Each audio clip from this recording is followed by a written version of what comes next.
Morning mga may, isang magandang umagang tipid tips na naman po tayo. Eto nga, nagisa na ako ng bawang, sibuyas at kamatis para sa ating gisadong kalabasa.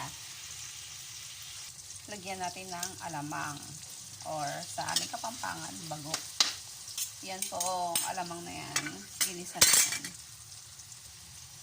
Eto po yung pangsahog ko. Actually, ito yung sa Argentina giniling to. So, hahatiin ko pa siya or ay hindi. Kukuha lang ako ng konti. Hinati ko na pala siya mga mi. Unahin ko na yung kalabasa mga mi. Kasi mahirap palambutin ng kalabasa.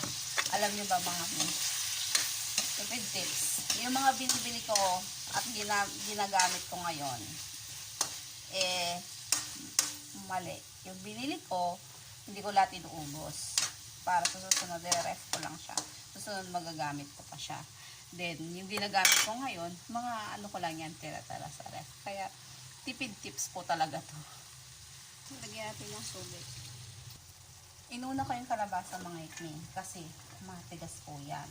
Meron pa po ng kalabasa. Lagay ko na yung mga gulay. Alam nyo ba mga mi?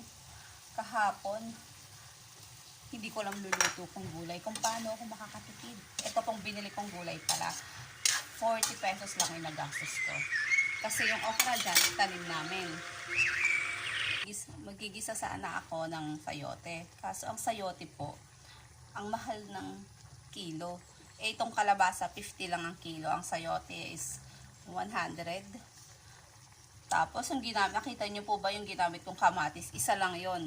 Kasi 150 po ang kilo dito sa lugar namin. So, mga mi, ang hirap talaga ngayon, ang mahal ng bilihin. Ito pong nakikita nyo sa harap, ay sa niluluto ko, yan yung mga may pinakamurang kilo. Lagyan na natin ng ginisa mix. Baka naman, ginisa.